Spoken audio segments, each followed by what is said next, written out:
What's up, everybody? Welcome to Transforming with Sarah. Thank you as always for clicking on today's video. Of course, by the title, you guys, this is my week 22 update on Keto Carnivore.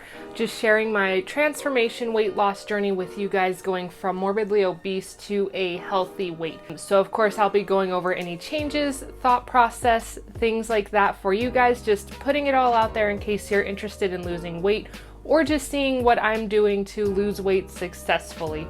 And of course, today I actually thought I would talk a little bit about exercise because I know that is an important key factor in getting healthy. And for the first time, I'm gonna go ahead and do my very first recipe feature of the week. So without further ado, let's get started. Okay. So week 22 on my Keto Carnivore transformation weight loss journey. It was actually kind of an off week for me, you guys. I don't know why, but I did experience more headaches this week. I'm not too sure what was happening with that. But also in turn, I was a little bit more lethargic and lazy than normal. So that being said, I actually probably only exercised about 2 or 3 times for the entire week, which is not like me. You guys know that every day I'm trying to do anything from rowing to walking or just moving my body.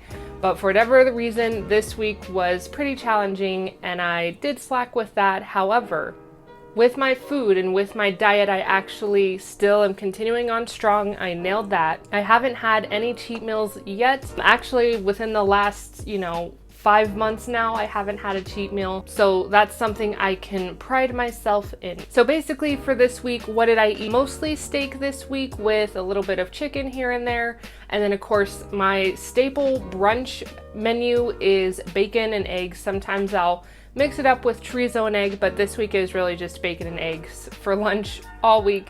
And then dinners where I switched it up between steak, chicken, and I think I did actually have ground beef one day as well. So I do keep my diet very simple, but for me, that's what makes this more sustainable, is not having to stress about adding in all these other things. I like to just keep my meals as simple as possible, and because I'm always tired after work anyways and have my exercise, so I try to just do quick, simple meals, but that's what keeps me going, that's what keeps me strong. So I can say that although my exercise was lacking this week, my diet was still strong. I brought my A game there, so I'm really excited that I was able to make it through another week strong.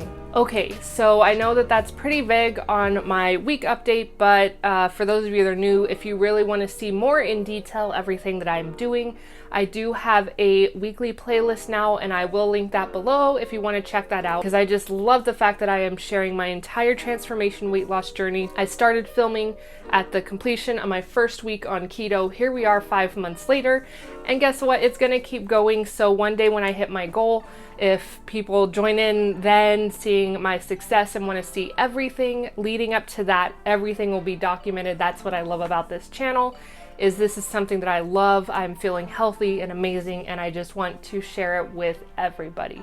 Okay, so today's mini topic is exercise, moving your body. So yes, I know, ironic that I am going over this on the week that I tell you that I am slacking with my exercise, but I like to just prove the importance, but also talk about listening in on your body. So yes, if you're feeling absolutely miserable, there's no need in pushing yourself, but there are days where you need to realize, hey, am I actually feeling horrible?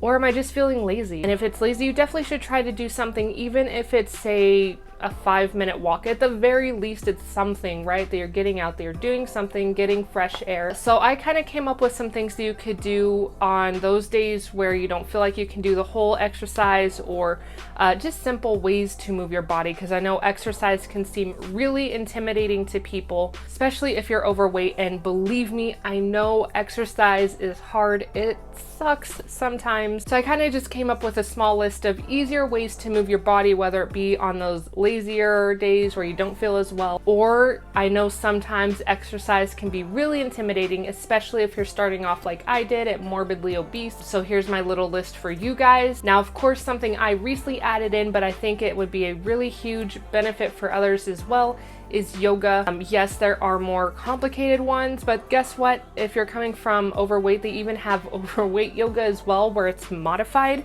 Now, what I love about yoga is the fact that you really don't need anything. And also, I just pull up a yoga video on YouTube, do it at home, boom, done. It can be anywhere from 5 to 30 minutes. I'll go ahead and link some videos down below that I found, but that's something that's free, super easy, and it's doable, and you can do it from your own living room, bedroom, whatever. Now, of course, walking makes my list. This is how I started off when I was 308 pounds, when I was 294, when I was miserable, I walked. And I'm not saying you have to go out and walk at a fast pace.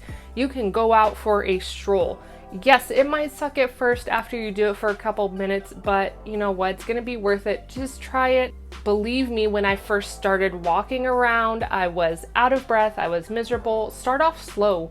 Try and do, if you think you can manage, 8 minutes, 10 minutes. It doesn't have to be that number, that's much higher, like 30, 40 minutes. You don't have to do that. You can start off with 8 minutes a day, 5 minutes a day, if that's what you can handle. But guess what? If you go, it will get better. That's the point, is just keep going, keep trying. Just try and do that 5 minutes a day, 5 minutes a day, and then sooner or later you'll realize, oh, I could do 8 minutes. Oh, I can do 10 minutes.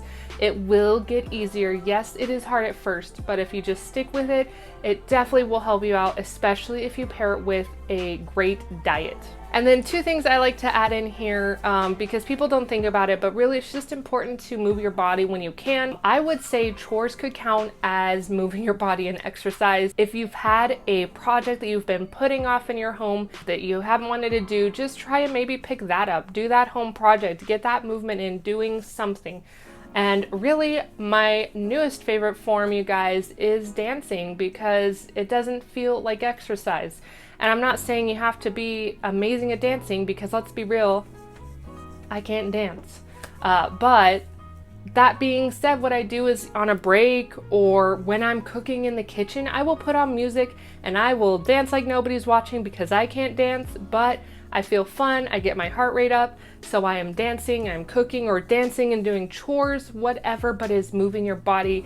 And even just those little bit of, 3 minutes here, 4 minutes here, they all add up to helping you in your transformation and your weight loss journey. So put some tunes on and get your dance moves going. Don't pay attention to me, because clearly I cannot dance. But even on those hard days when you do try and do just that 4 minutes, just that 5 minutes, remember just to be kind to yourself. This is going to be a long-term journey. So that's probably the most important thing, is yes, try and move your body when you can, but reward yourself for your hard work and be kind with yourself, because this is a tough journey trying to mix exercise with dieting, with good habits, with all these things, and get rid of all the bad.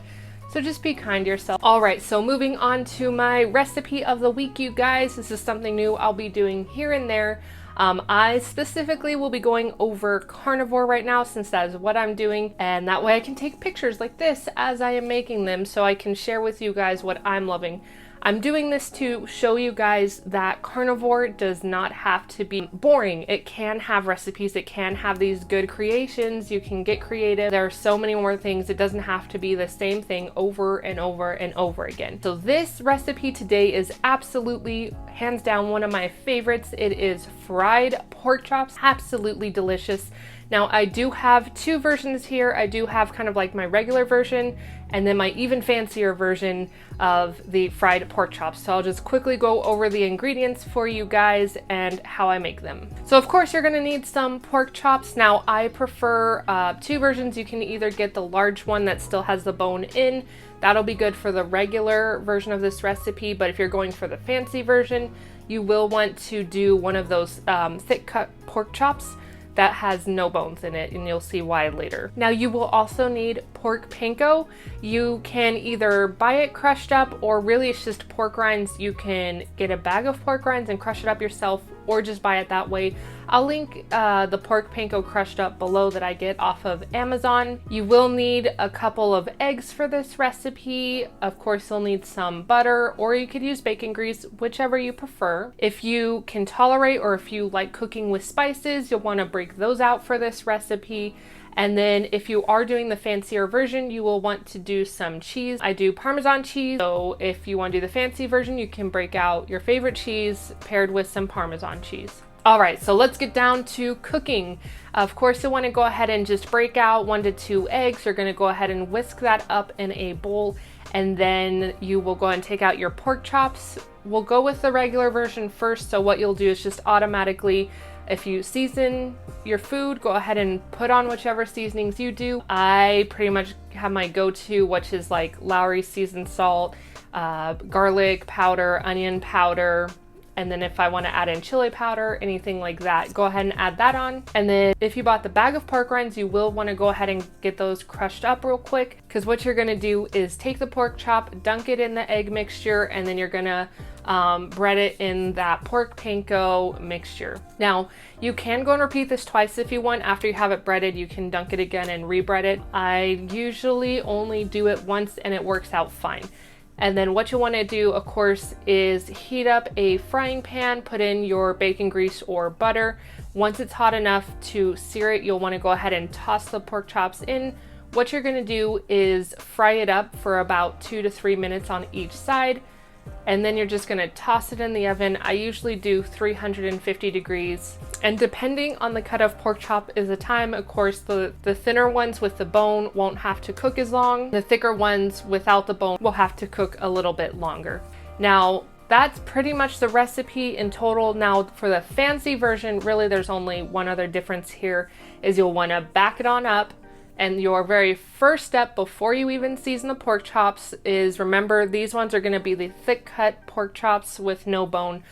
So you'll want to do a butterfly cut on those pork chops, and then you're going to go ahead and insert your cheese into the pork chops in the middle and close it back up. Then you can proceed with the seasoning and the dunking of the egg and all of that. It's a really simple recipe, but it's absolutely delicious. And even on the fancy version with the cheese and the Parmesan cheese, if you wanted, you could probably even add in bacon. It's up to you, make it your own, but a recipe is so delicious. The breading helps to give it that crunch, but yet it's juicy between the searing of the pan and tossing it in the oven. It's a quick go-to and delicious. All right, so there you have it. There's another one of my weird videos because I just ramble on, but this week is pretty much staying the same. I slacked on the exercise. I intend on picking that back up next week. Importance of today is, even when you're lazy or you feel like you just don't want to try and do something small, even if it's putting on your favorite song and dancing along. There you have it. All right, you guys. So until next time, remember to stay strong, stay positive, and you've got this. Bye, everybody.